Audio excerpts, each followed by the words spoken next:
Hello YouTube, aujourd'hui on se retrouve pour une vidéo conseil. Je vais donner tous mes petits tips perso que j'utilise à la fac pour réussir.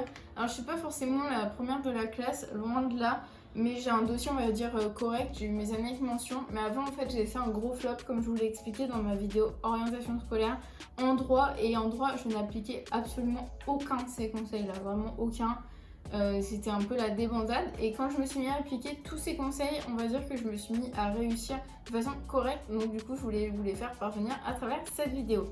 Donc j'ai pris mon petit carnet avec toutes mes notes comme d'habitude pour ne rien oublier et on va commencer tout de suite. Alors pour moi on va commencer par quelque chose qui... Alors ça varie selon des candidats on va dire. Il y en a qui préfèrent avoir le strict minimum, mais moi j'estime qu'il faut avoir un bon matériel. Donc je vous ai fait une vidéo mes essentiels de fourniture scolaire, je vous mettrai dans le petit i. N'hésitez pas à y aller, comme ça vous allez avoir tous les conseils et tout ce qui me semble essentiel pour réussir à la fac en termes de matériel. Ensuite c'est rencontrer, si vous êtes nouveau dans la fac, c'est rencontrer des personnes rapidement. J'ai pris pas des cours mais des séances avec quelqu'un qui a été en management et qui me dit qu'en fait les rencontres se font dans les 30 secondes. Quand vous rentrez à la fac, souvent ça se fait très vite, les clans se font très vite. Moi j'ai rencontré mes amis de fac, ça s'est fait oui en quelques secondes. On s'est retrouvés à deux, puis à trois, et ensuite on a lié une amitié. Souvent, essayez de vous rapprocher de gens qui ont le même rythme que vous afin de ne pas vous faire entraîner dans un rythme qui n'est pas le vôtre. Par exemple, des gens qui sortent tout le temps, si vous êtes casanier, ça ira pas. Vous allez vous faire entraîner si vous êtes influençable. Donc, je vous conseille vraiment d'avoir des gens qui ont le même rythme que vous. Moi, je vois mon groupe d'amis, on est des personnes très sérieuses et studieuses. On n'est que des filles pour le moment. Mais du coup, on s'appuie les unes sur les autres et c'est vrai que ça nous permet de réussir et c'est vraiment pour moi très important de les avoir et de m'appuyer sur elles et on peut se donner des conseils, c'est très pratique. Ensuite, il y a apprendre à connaître votre établissement. En effet, quand vous allez arriver, moi c'est, on va dire, l'un des plus gros stress, c'est de me perdre dans la fac. Donc, n'hésitez pas à demander, à regarder, déjà faire un petit tour de la fac. Ensuite, n'hésitez pas à demander à des élèves qui vous semblent déjà bien implantés, qui se repèrent bien. Vous pouvez demander, la plupart du temps, vous allez tomber sur des gens sympas qui vont vous accompagner. N'hésitez pas à apprendre à connaître vos numéros de classe, vos professeurs. Et vous pouvez aussi, moi c'est ma technique, je me repère sur les plans incendies. Ça peut paraître un peu débile, mais c'est vrai que ça permet de se repérer. Vous pouvez même les prendre en photo. Et des fois sur internet, vous avez carrément le plan de la fac, donc ça peut vous aider. Ensuite, quelque chose qui me paraît essentiel, c'est assister à tous les cours, même ceux qui ne sont pas obligatoires. En effet, à la fac, on vous donne le choix de venir ou de ne pas venir. Beaucoup de profs mettent les cours sur internet et vous pouvez les suivre à la maison. Mais il faut partir du principe que s'il y a des cours, c'est qu'ils sont censés être utiles. Donc vraiment, allez-y de façon sérieuse. Et ne soyez pas en retard. C'est vrai qu'il y a souvent énormément de monde en fac. Après, vous vous retrouvez à ne pas trouver de place. Vous vous retrouvez derrière des gens qui font que de bavarder. Et voilà, c'est pas grave. Donc, essayez d'être en avance. Soyez attentif, peu importe votre place dans l'amphi, que vous soyez tout au fond ou devant, essayez de toujours être attentif. Et si quelqu'un vous embête, parle trop, je sais que bon, moi ça fait rire mes amis, mais si quelqu'un parle trop et m'énerve, bah je vais lui dire genre tais-toi, enfin arrête, si t'es en cours, c'est pas pour parler. Donc n'hésitez pas à le dire, même si vous pouvez rester pour un facho, c'est pas grave, de toute façon vous n'allez pas être amis avec tout le monde. Hein. Mais aussi, ne pas hésiter à poser des questions, que ce soit en amphi ou en TD, vous avez le droit de poser des questions. Après, si vous êtes trop timide pour les poser en amphi, je peux comprendre que devant 500 personnes, c'est hyper impressionnant. Profitez du temps du TD où vous êtes en petit comité pour poser vos questions. Déjà, ça permettra aux profs de vous remarquer, d'apprendre à vous connaître et en plus, ça vous permettra de répondre à des questions que vous ne trouvez pas forcément sur internet ou vous n'avez pas le même point de vue que celui du professeur. Donc, c'est toujours du bonus. Aussi en TD, il est important de s'investir. Donc que ce soit par exemple en travaux de groupe, ne laissez pas tout le monde faire le job à votre place en fait. J'ai eu le phénomène dans mon groupe où j'avais quelqu'un qui ne faisait rien du tout ou d'autres personnes qui faisaient rien du tout. Et ces gens-là en fait, une fois arrivés au partiel, bah, ils connaissaient même pas le sujet ou ils avaient du mal avec ce sujet-là. Donc investissez-vous.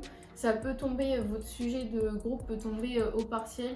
Apprenez tout ce que vous pouvez apprendre dessus et laissez pas tout le temps les autres faire le travail à votre place. Ensuite, c'est quelque chose que vous allez souvent entendre de la part des profs, mais c'est faire des fiches. Pour moi, c'est essentiel. Alors, il y a plein de façons de faire des fiches, carte mentale, il y a les fiches sur Fiche Bristol, il y en a qui font sur carrément des classes. Il y a énormément de façons. J'essaierai de vous filmer une vidéo où je vous montre comment je fais mes fiches. Comme ça, ça vous permettra d'avoir entre guillemets une méthode. C'est sûr, c'est pas forcément celle qui marche à tous les coups, mais pour moi, elle a l'air de marcher. Il faut aussi bosser tous les soirs. Moi, je fais mes fiches du jour, comme je dis, en fait, tous les cours que j'ai eu. Imaginons, j'ai eu un cours de psychologie clinique, de psychologie sociale. Le soir, je vais faire mes fiches de psychologie clinique et de psychosocial. Comme ça ravive dans votre mémoire. Et sinon, profitez du week-end pour rattraper votre retard, mais ne tentez pas le diable en prenant du retard, en ne faisant pas vos fiches et en faisant tout avant les partiels. C'est ingérable et vous ne pouvez pas rattraper votre retard ou alors vous perdez énormément de temps. Ensuite, il y a anticiper les cours du professeur. Par exemple, vous avez des profs qui mettent les cours en ligne avant le cours. Donc n'hésitez pas déjà à prendre des notes ou à le lire en amont. Ou alors même quand vous allez avoir, au tout début de l'année, vous allez avoir une maquette. La plupart du temps, les profs donnent la maquette de ce qui va se passer au cours de l'année. Ou alors les principales thématiques, n'hésitez pas déjà à vous renseigner un petit peu sur le sujet, comme ça vous paraîtra pas être quelque chose de totalement inconnu, et ça vous permettra déjà d'ancrer dans votre cerveau quelques connaissances. Ensuite, un truc tout bête, mais c'est ne pas réviser ses partiels au dernier moment. Déjà en faisant vos fiches, vous allez apprendre.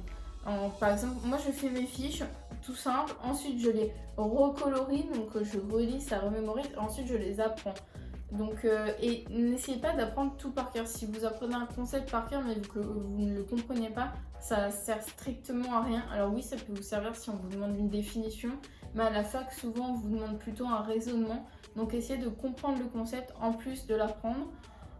Et surtout, comme je vous l'ai dit, ne pas réviser au dernier moment. C'est trop d'informations et c'est pas bénéfique pour vous. Vous n'avez pas le temps de bien ancrer ça dans votre mémoire. En effet, si vous apprenez tout, essayez aussi d'avoir des phases de sommeil, de sieste ou alors carrément.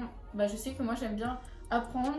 Ensuite, je fais une sieste et je réapprends. En fait, le sommeil permet d'ancrer en mémoire. C'est psychologiquement prouvé. Ça permet un ancrage en mémoire à long terme, donc c'est important. Ensuite, un truc vraiment là aussi tout bête, c'est être à l'aise. Alors c'est sur plein de points.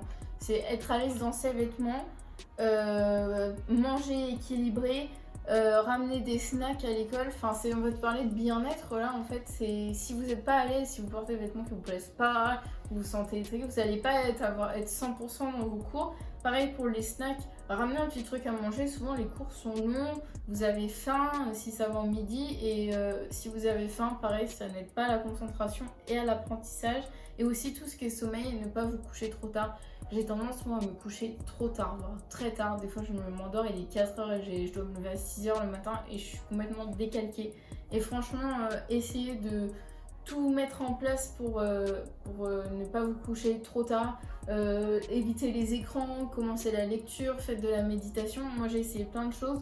Je sais que les méditations guidées sur YouTube m'aident beaucoup à trouver le sommeil quand je n'arrive pas à dormir. Donc ça peut être une piste à explorer. Et ensuite, il faut être bien socialement et mentalement. Vous pourrez par exemple voir un psy si vous avez besoin, si vous avez des problèmes que vous n'arrivez pas à résoudre, que ce soit en parlant à vos amis ou votre famille, vous ne trouvez pas de solution. Vous avez le droit de voir un psy, c'est pas dévalorisant. Vous devez sortir, il ne faut pas rester trop enfermé, alors que ce soit la journée ou le soir. Après, je vous conseille plus la journée, voilà, et ça vous permet de ne pas non plus vous isoler socialement. Il faut ne pas rester seul.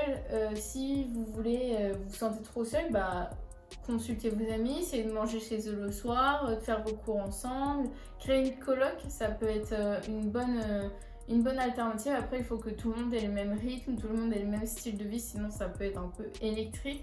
Et sinon, tout simplement un animal de compagnie.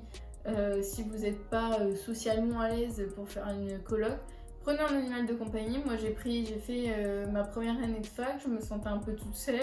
Et du coup, j'ai pris Poppy. C'est vrai que ça me fait sortir. Je suis contente de le voir le soir. La journée, j'essaye de rentrer parce que bon, faut pas qu'il soit tout seul. Mais ça m'aide bien. Voilà, c'est mes quelques petits conseils. Alors oui, ils sont pas forcément tous très bons à prendre. Je suis pas, c'est ce que je dis, je suis pas une excellente élève. Mais pour moi, c'est des conseils qui sont quand même très bons à appliquer et qui pourront toujours vous servir. Voilà. J'espère que la vidéo vous aura plu. N'hésitez pas à vous abonner, à commenter et on se retrouve très vite dans une nouvelle vidéo.